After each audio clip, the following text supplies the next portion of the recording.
Paris Olympic 2024 में विनेश फोगाट ने रच दिया है इतिहास। सेमीफाइनल में क्यूबा की रेसलर को हराकर फाइनल में जगह बनाई और भारत के लिए एक मेडल पक्का कर लिया है। और अगर विनेश फोगाट फाइनल जीत जाती हैं तो भारत का पहला गोल्ड आ जाएगा पेरिस ओलंपिक 2024 में। लेकिन इससे पहले विनेश फोगाट के बारे में थोड़ा आपको जानना चाहिए कि पिछले कुछ एक साल में या 1.5 साल में विनेश फोगाट किन परिस्थितियों से गुजरी हैं, क्या क्या स्ट्रगल उनकी लाइफ में रहे। क्योंकि विनेश फोगाट ने बहुत ज़्यादा पिछले 1 साल में चीज़ें झेली हैं। फेडरेशन के ख़िलाफ़ उनकी ये शिकायत थी कि जो उन पर यौन उत्पीड़न के मामले आए और उन्होंने यौन उत्पीड़न को लेकर फेडरेशन से शिकायत करी थी, इंडियन गवर्नमेंट से शिकायत करी थी, जिसके लिए कोई सुनवाई उनकी नहीं हुई। फिर उन्होंने उसके लिए धरने भी दिए, जिसके बाद भी कोई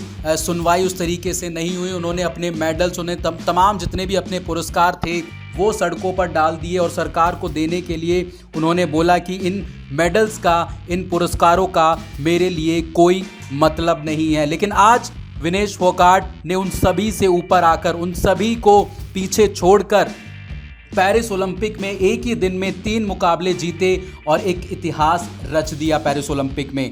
और आज ही आप देखिए, उन्होंने चाहे जापानीज रेसलर हो जिनके साथ प्री क्वार्टर फाइनल में उन्होंने मुकाबला जीता, टाई हो गया था मुकाबला, और उसके बाद आप देखिए कि जो क्वार्टर फाइनल में उन्होंने यूक्रेन की जो पहलवान थी ओक्साना लिवाच को हराया।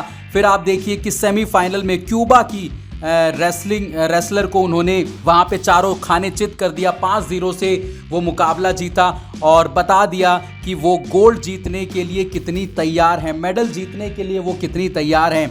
और जो प्री क्वार्टर फाइनल था जहाँ पर जापानीज़ की जो सुसास्की थी, उनको उन्होंने वर्ल्ड नंबर 1 जो उनकी खिलाड़ी थी और जो टोक्यो ओलंपिक में जिन्होंने गोल्ड जीता था, उनको उन्होंने वहाँ पे हराया। और तमाम ऐसी चीज़ें थी जो 2023 में उनके पैर की सर्जरी भी हुई। ये भी एक अपने आप में बड़ी चीज़ है कि वहाँ से उन्होंने एक बार संन्यास का ऐलान कर दिया था, क्योंकि डॉक्टर्स ने उनको खेलने के लिए मना कर दिया था। और जिसके बाद वो सारी चीज़ें उन्होंने लड़कर हासिल करी और जो जिनके खिलाफ उनकी शिकायत थी, उनके जो फेडरेशन में जो कुश्ती के महासंघ थे, बृजभूषण शरण पर उन्होंने यौन उत्पीड़न के आरोप लगाए, जिसके बाद जो उन पे है आरोप साबित भी हो गए और उनके खिलाफ केस भी दर्ज करा दिया गया। 2023 की ये घटना है और ये सारी चीज़ें उन्होंने अपने साथ डील करी, जिसके बाद उन्होंने फ्रांस में जाकर ट्रेनिंग भी करी और ट्रेनिंग कर वो जब लौटी